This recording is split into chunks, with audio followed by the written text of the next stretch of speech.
What's up, everybody? GI Real Fan here. I'm back with another video. I have been taking a long break on this channel. I know a lot of you are like, what's going on here? Really, COVID-19 has really affected the way that I have been researching things and operating since the beginning of the spring until now into the fall. There really hasn't been a lot happening in the city regarding the railroad on Fort Wayne or at Tolliston. You know, here we are. It's almost October, September 23rd. Nothing's happening as far as that is concerned. Probably due because of the impact on the economy, because of the COVID-19 virus. So, you know, what can you do, man? So I've just really been taking all this time to catch up on my research.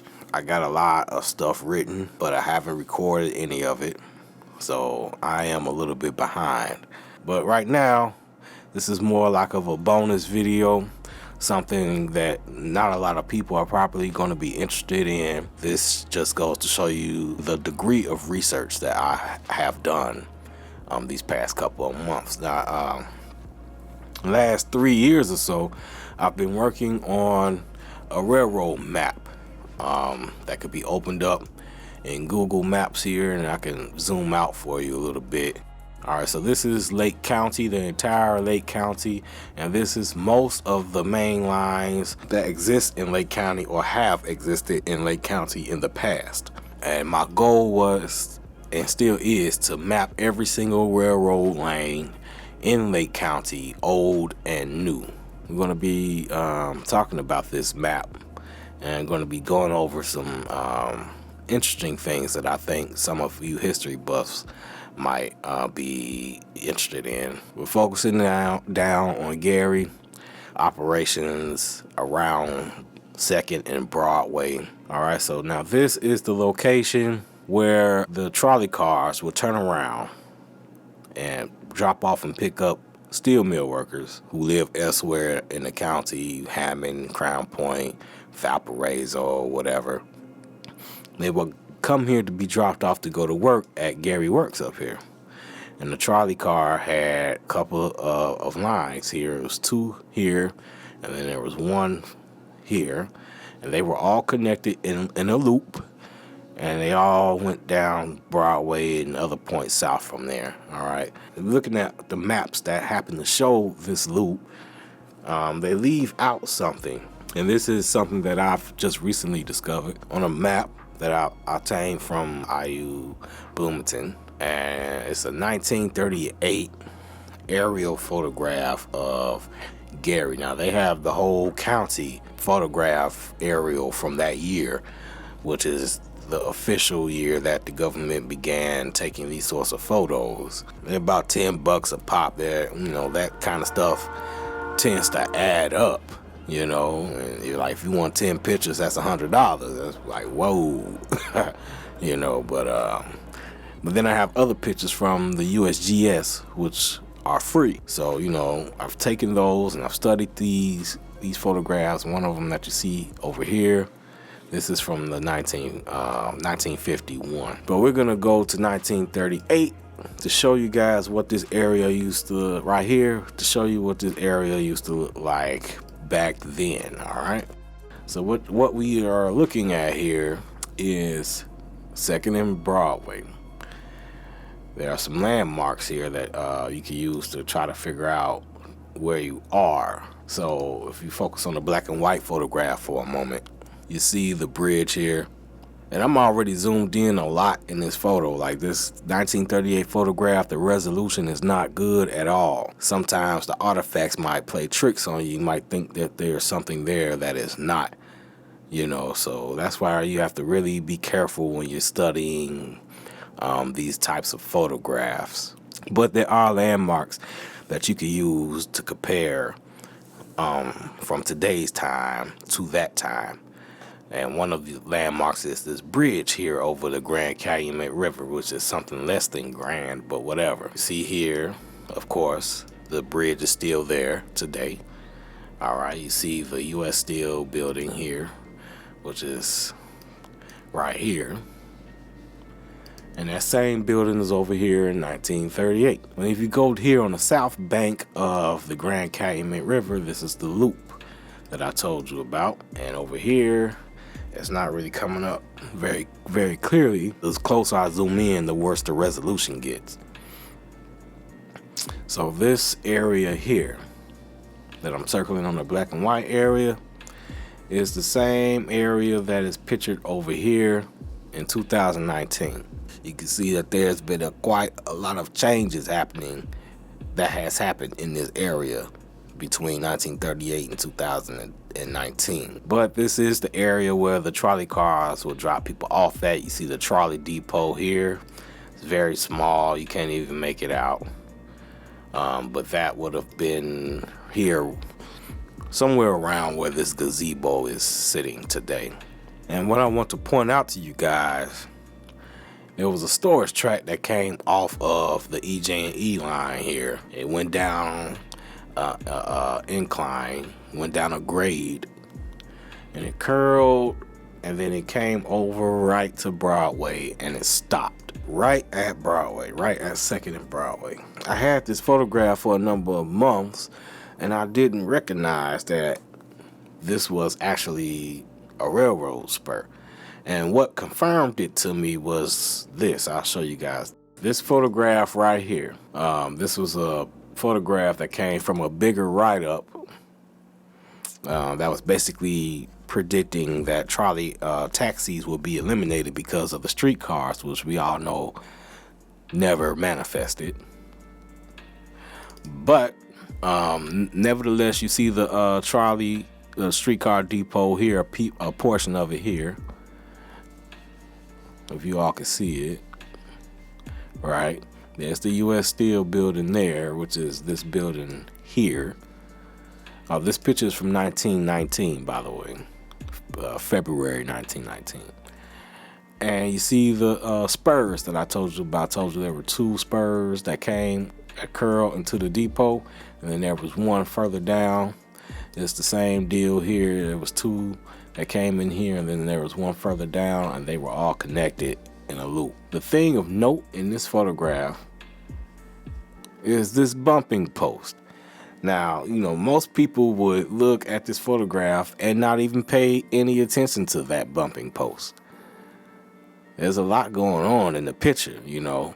There's some other interesting things too, like the safety car here, you know, which is a very interesting piece of equipment, which I'm not going to cover today. No one would have pointed out this bumping post here. And you see that the track never crossed Broadway here. So when I went back to this 1938 photograph, hoping to find some evidence of it, I did find evidence of it. It's right here. Right here.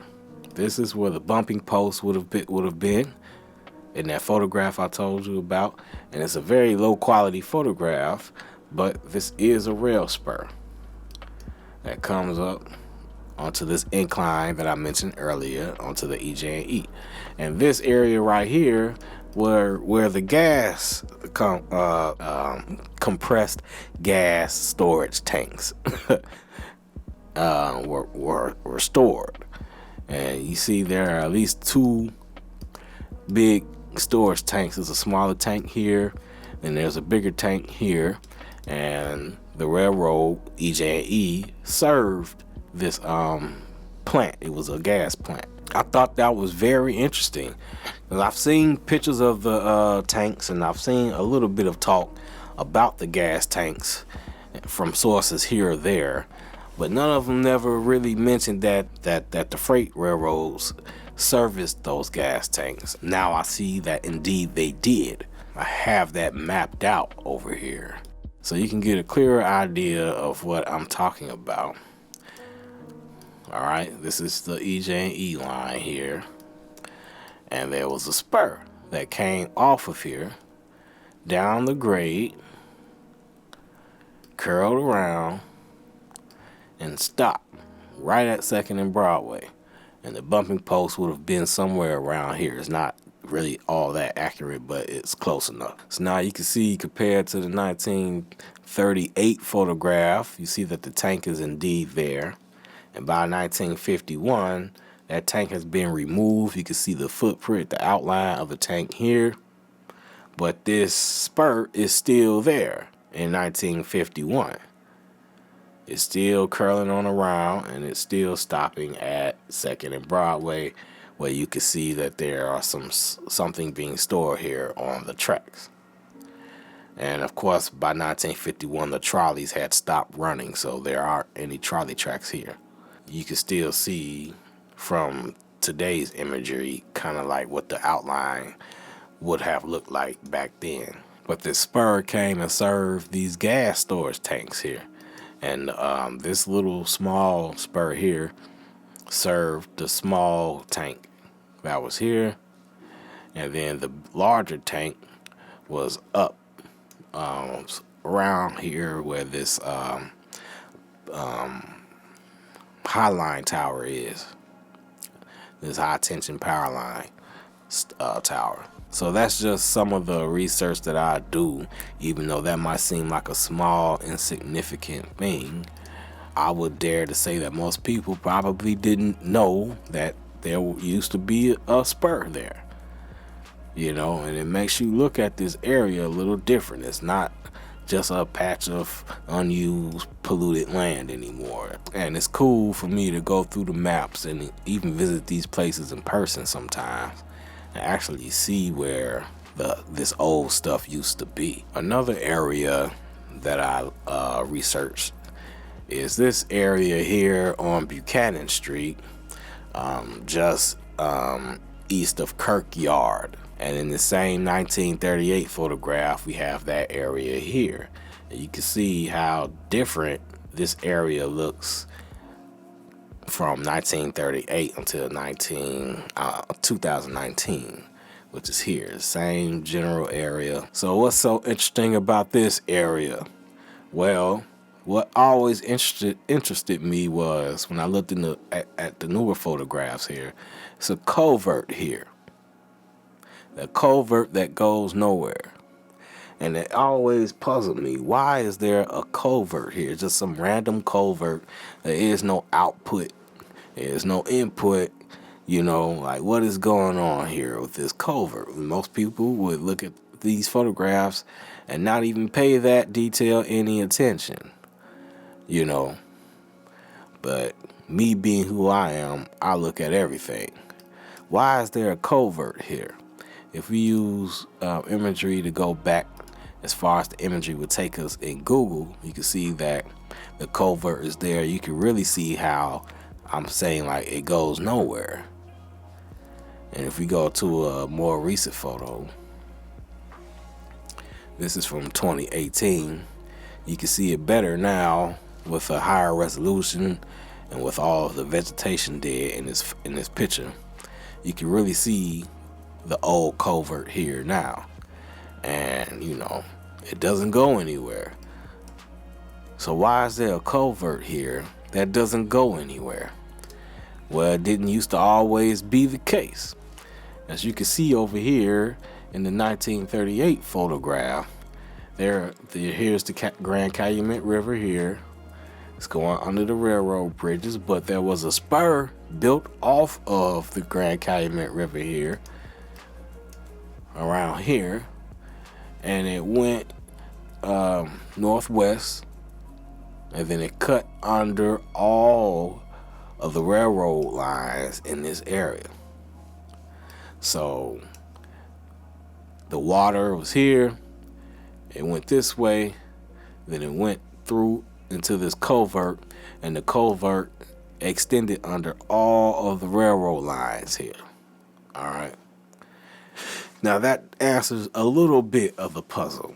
Now, if you go back to the 1938 photograph and we look to see where the culvert ends, you know, under the city track here, it doesn't seem like there's an output that goes anywhere.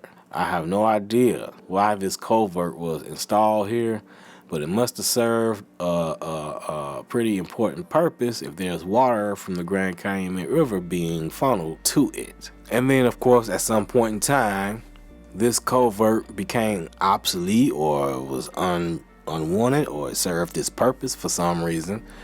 and it was cut off. And I spent a lot of time trying to find out what is going on with this culvert, and I haven't found anything. The only clues that I have are these satellite photos and these airplane photos, just to show the change that occurred. So if we go back to the 1951 picture, all right, and we go to the area where the culverts are, we can see that something has changed here. The culvert is still running under all the railroads, but it's cut off right here. And the former outlet where the Grand Calumet River came into this culvert has been filled in. All right, what's going on?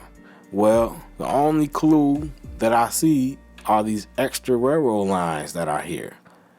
You see how they're like branching out?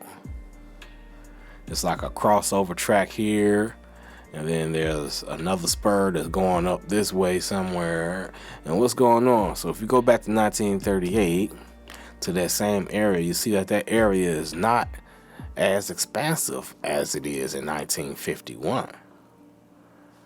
So there was a reconfiguration project going on with EJ&E, U.S. Steel, and Kirkyard that required for this culvert and this outlet to be filled in and cut off. And when they filled it in, they used the fill to expand the trackage at the mill.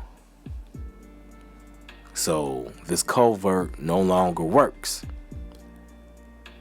And the only vestiges that are left are the outlines of the concrete embankment of the culvert. Like I said, it still exists today. It's right here. And it goes basically just under the New York Central line here. For some reason, New York Central declined to fill it in. But B&O seems to have filled theirs in, and EJ&E filled in the city track side of it. And of course, this was already filled in, you know, but New York Central never filled in this culvert, and subsequently Norfolk Southern hasn't filled it in either. So, you know, these little land clues can greatly expand my historic knowledge of railroad history in the area, looking at things that people might overlook, you know, and or dismiss as not important. They might end up being really important, you know. So that's all I wanted to say for right now. You know, I wish I had some better content for you as far as the railroad is concerned, but I do not. This is GRL fan. I'm out.